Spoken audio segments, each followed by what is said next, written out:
akínyìnlẹ̀ kan sí ojúléeṣẹ́ DFTV Yorùbá Benin tiwantiwa a tún tẹ̀síwájú lórí ìbéèrè wa ní ọlọ́kan ọ̀jọ̀kan ìlú Àjàṣẹ́ yìí náà ni a sì tún bẹ̀ wò a ò tí ì kúrò rárá. ẹ ó máa rí wípé ẹ ń rí ẹnìkan ní ẹ̀gbẹ́ mi àlejò tí a tún ní fún yín dédé agogo yìí àwọn nìyí. Bàbá ẹ bá wa já orúkọ yín fún aráalé. Ẹ ṣeun olóòtú. Orúkọ tèmi ni Yàyà Isiaka tí gbogbo yẹn mọ̀ sí Àyànmọ́ Ògbóògùn. Bàbá wa Yàyà Isiaka Àyànmọ́ Ògbóògùn. Ẹ jọ̀ọ́ jẹ́ lè bá wa ẹ lè ṣàlàyé fún wa ní ẹ̀kúnrẹ́rẹ́.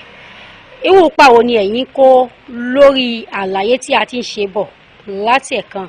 Ṣé fíìmù ni ẹ̀yin ṣe ni àbí ẹ̀yin kan wà pẹ̀lú àwọn òṣèré orí ìtàgé just like that? Ẹ ṣeun olóòtú. Bẹ́ẹ̀ ṣe rí mi nídùú ọ̀kan nínú mo jẹ́ nínú ẹgbẹ́ apacot ti ìlú Benin tí ó kalẹ̀ sí ìlú Àjàṣẹ́. Mo sì jẹ́ ọ̀kan lára wọn nítòótọ́. Eré ìtàgé àti sinimá ni mò ń ṣe.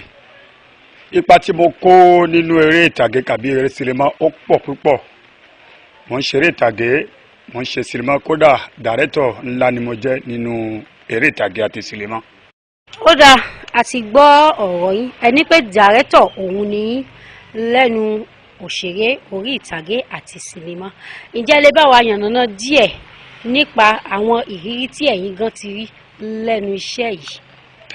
Ẹ ṣeun olóòtú. Ọ̀rọ̀ pọ̀ tá bá ní kí a tẹnubọ gbogbo wàhálà tí a ti rí lẹ́nu iṣẹ́ tíátà tàbí sinimá. Tá bá ní ká máa ká lọ, ilẹ̀ á kún, ilẹ̀ á ṣú bá wa níbí, a lè máa ka púpọ̀. Ojú wa rí ṣòro, ojú wa rí ṣòro lọ́pọ̀lọpọ̀. Ká sọ bí eré ìtàgé lákọ̀ọ́kọ́ náà. A máa ń lọ bí eré ìtàgé ńgbà míì tó ṣe ká ní pé a ya àwọn báfù tá fẹ́ fi ṣe eré, a ya ilé iṣẹ́ tá fẹ́ fi gbé eré ìtàgé jáde. Gbogbo àwọn nǹkan lóríṣiríṣi tá bá fi ṣe eré ìtàgé á lọ ya ni. Bàbá polówó dáadáa títí pé ẹ mọ bọ̀ wá wòran. Ó lè jẹ́ bí èèyàn bí márùn-ún tàbí mẹ́wàá yóò wọlé tá fi ṣe eré ìtàgé yẹn. A máa ń jẹ gbèsè dànù. Ṣùgbọ́n a dúpẹ́ lọ́wọ́ Elédùmarè nílẹ̀ tó máa lé ní pé tó àtúkù lẹ́ni ẹ̀ tá àti ìkú. A lè máa sọ gbogbo ọ̀rọ̀ tó dábàá ní ká sọ gbogbo ìṣòro tá ti rí ní iṣẹ́ tíátà tí tó fi adé sinimá. Ilẹ̀ á kún, ilẹ̀ á ya, a lè sọ gbogbo ẹ̀ olóòtú.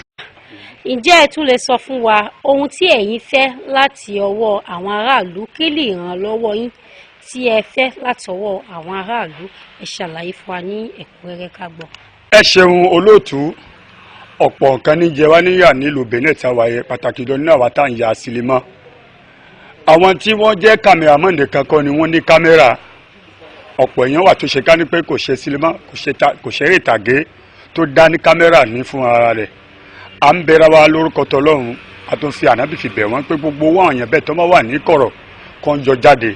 Nítorí bá a bá fẹ́ ya eré sinimá báyìí, kámẹ́rà kọ́kọ́ máa ń jẹ wá níyà. Ó ṣe ṣe kó dọ́dọ̀ ní kámẹ́rà kó fẹ́ ṣiṣẹ́ ọjọ́ mẹ́ta kó nílò ní òfin fóun ní kámẹ́rà ọjọ́ mẹ́ta yẹn. Ó kàn bówó ni ẹlòmíà bu 600,000, ẹlòmíà bu 300,000. Bó la ti fẹ́ rí yìí ni, bó la ti fẹ́ rí. Ìpẹ́ ló máa ṣe títí tí kó tó lè di pé ó gbà bí 120 lọ́dọ̀ ẹ̀ fún ọjọ́ mẹ́ta lásán láti yá ṣe. Abẹ́rẹ́ wa gbogbo ẹni tí ì ṣe tíátà tàbí tí ò ṣe sinimá tó padà ní kámẹ́rà lọ́dọ̀, abẹ́rẹ́ wa lórúkọ tó máa níwò kan bẹ́ẹ̀ kó dákun kó máa fi ràn wá lọ́wọ́. Tó bá níwò kan bẹ́ẹ̀ kó dákun kó máa fi ràn wá lọ́wọ́. Èyí ló jẹ́ kókó, ló jẹ́ pàtàkì. Abẹ́rẹ́ wa lẹ́yìn èyí ni àwọn kan mi tún wà tó ṣe ká ní máa ń jẹ wáyà ń de sinimá táwọn ẹlòmíì tún ní. Abẹ́rẹ́ wa gbogbo ẹni tó bá níwò kan bẹ́ẹ̀ kó dákun kó máa fi ràn wá lọ́wọ́. Mọ̀kání wọn ti sọ ọ̀pọ̀ ọ̀rọ̀ nínú ti ilé, nínú ti mọ́tò tí máa ń jẹ wá níyà tá tọrọ létọ̀ níyà wá, tọrọ mọ́tò tí ò níyà wá.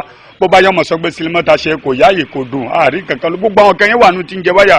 Abẹ́rẹ́ wa gbogbo ẹni tó bá níwò àwọn kan bẹ́ẹ̀ lópin ìgbà tá bá ti dọ́dọ̀ wọn kó dákun kó máa yá wa lọ́fẹ̀ẹ́ kó máa bèrè owó mọ́ kó yá wa kí iṣẹ́ wa tá à ń ṣe yìí bá a bá ṣe táwọn náà bá wò kó lè máa ní mínì káwọn náà sì lè máa rí pé èyí o bí ègún bí ọ̀rọ̀ àwọn ègún tó ní mi gbọ̀n fídé mi wáyì kí sinimá kó máa fi lọ́bẹ̀ tó àwa bẹ̀rẹ̀ wa lórúkọ tọlọ́run pàtàkì jùlọ iléeṣẹ́ DFTV abẹ́rẹ́ wa ẹ̀yin ni olú nísìn ẹ̀yin olú èyí tẹ́ gbé kalẹ̀ yìí kí Ọlọ́run bá kó bá wa lọ́wọ́ sí i gbogbo bí tá ti bẹ̀rẹ̀ ìyàwó kò títí fi dé ní ẹ̀dá kan ẹ̀ bá wa nu omi ẹkún nù fún wa torí ẹkún tá à ń so kì í ṣe ẹkún ojúmọ́ ẹkún nù ni wọ́n sì ní ẹkún nù ó le ju ti ojú lọ.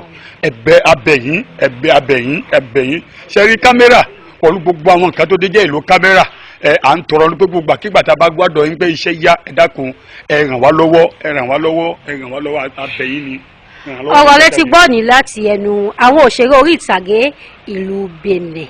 Alẹ́ ẹ̀yin tẹ ní àwọn nǹkan wọ̀nyí ní ilé, a ní kí ẹ dìde ìrànlọ́wọ́ fún wọn, kí ẹ ràn wọ́n lọ́wọ́ nítorí nǹkan yìí kò kí ṣe ti èèyàn kan ṣoṣo, tí gbogbo wa náà ni. A ní kí ẹ dìde kẹ́ ràn wọ́n lọ́wọ́ bí tó ṣe tọ́ àti bí tó ṣe yá. Ọlọ́run á bùkún tiyín náà. DFTV Yorùbá Benin tiwantiwa.